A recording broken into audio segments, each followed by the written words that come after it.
जय श्री राम दोस्तों। आप सभी भक्तों को देवशयनी एकादशी की हार्दिक शुभकामनाएं। दोस्तों, देवशयनी एकादशी आषाढ़ माह की शुक्ल पक्ष की एकादशी से शुरू होता है और आषाढ़ माह की शुक्ल पक्ष की एकादशी को ही देवशयनी एकादशी कहते हैं। इसी दिन से चातुर्मास की शुरुआत होती है, जो आषाढ़ माह की शुक्ल पक्ष से लेकर के कार्तिक माह के शुक्ल पक्ष की एकादशी तक होती है। दोस्तों, आज हम जानेंगे देवशयनी एकादशी हो या कोई भी एकादशी हो, उस एकादशी में हमको क्या खाना है और क्या नहीं खाना है, और एकादशी व्रत के बाद पारण में हमको क्या चीज़ खानी है और कौन सी चीज़ें हमें नहीं खानी है, और इसके बाद एकादशी व्रत कथा भी इसी वीडियो के माध्यम से हम सुनेंगे। तो दोस्तों, आप इससे पहले हमारे वीडियो को एक बार लाइक कर दीजिए और कमेंट में जय श्री राम ज़रूर लिख दीजिए। दोस्तों, कोई भी एकादशी हो, उसमें व्रत से पहले हमें पालन करना पड़ता है। कोई भी एकादशी हो तो उससे पहले प्याज, लहसुन, चावल, बैगन, मसूर की दाल आदि हमें नहीं खानी चाहिए, और एक दिन पहले हमें ब्रह्मचर्य का पालन भी करना चाहिए। दोस्तों, अब जानेंगे देवशयनी एकादशी में हमें पारण में क्या क्या खानी चाहिए और क्या क्या नहीं खानी चाहिए। तो हमें पारण में सबसे पहले सरसों का तेल यानी मस्टर्ड ऑयल नहीं खानी चाहिए, तथा लहसुन, प्याज का सेवन भी नहीं करनी चाहिए, और बैगन, मसूर की दाल आदि से का सेवन भी नहीं करना है हमको। दोस्तों, आइए अब देवशयनी एकादशी के व्रत कथा को सुनेंगे। धर्मराज युधिष्ठिर ने कहा, हे केशव, आषाढ़ शुक्ल पक्ष की एकादशी का क्या नाम है और इसकी विधि क्या है और इसका पूजन कैसे करते हैं।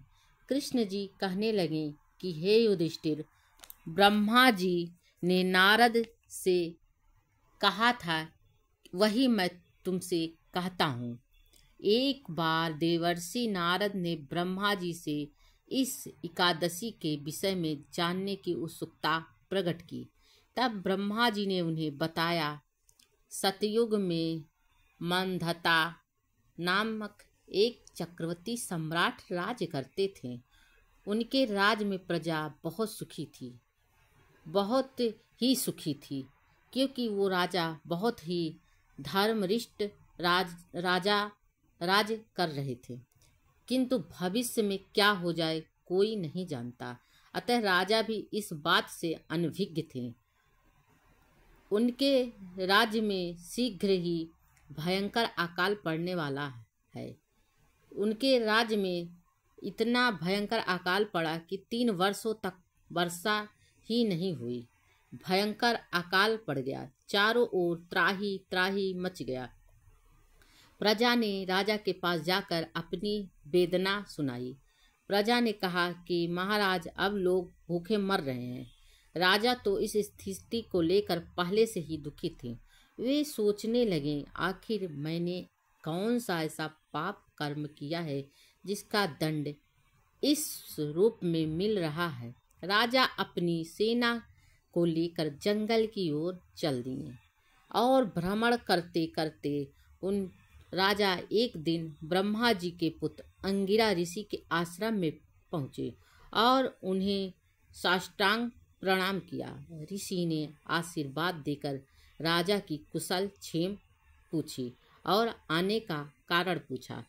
तब राजा ने हाथ जोड़कर कहा, महामन, सभी प्रकार से धर्म का पालन करता हूँ, तब पर भी मैं अपने राज्य में प्रजा को दुखी देख रहा हूँ। आखिर क्या कारण है? कृपया इसका समाधान बताइए। यह सुनकर, राजा की बातों को सुनकर ऋषि अंगिरा ने कहा, यह सब युगों से उत्तम सतयुग है। इसमें छोटा पाप भी बहुत बड़ा हो जाता है। इस युग में ब्राह्मण के अतिरिक्त अन्य कोई जाति के लोगों को तप करने का अधिकार नहीं है, और आपके राज्य में एक शूद्र तपस्या कर रहा है। यही कारण है कि आपके राज्य में वर्षा नहीं होगी। जब तक वह सूद तप बंद नहीं करेगा तब तक आपके राज्य में बारिश नहीं होगी। राजा ने कहा कि वह तो भी इंसान है, मैं अपनी प्रजा को कुछ नहीं कह सकता, क्योंकि तप करने का सभी का बराबर हक है। मैं उसे इस बात से कैसे रोकूं? कृपा करके कोई और उपाय बतलाइए। तब ऋषि ने कहा, आषाढ़ माह की शुक्ल पक्ष की एकादशी का व्रत करने को कहा, और इस व्रत के प्रभाव से आपके राज्य में अवश्य वर्षा होगी। राजा अपने राजधानी को लौटे और आकर के प्रजा से सारी बातें कही, और प्रजा के साथ मिलकर चारों वर्णों के लोग एक साथ एकादशी का पूजन व्रत किया। व्रत के प्रभाव से उनके राज्य में मूसलाधार वर्षा हुई और उनके राज्य में धन धान से भरपूर हो गया। ब्रह्मा वरवत में पुराण में देवशयनी एकादशी का विशेष महात्म्य का वर्णन किया गया है। इस व्रत के करने से प्राणी समस्त मनोकामनाएं पूर्ण होती है और भगवान विष्णु माता लक्ष्मी की पूर्ण कृपा मिलती है।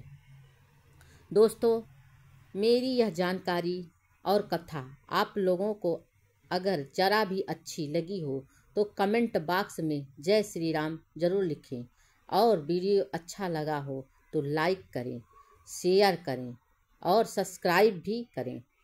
धन्यवाद दोस्तों। जय श्री राम।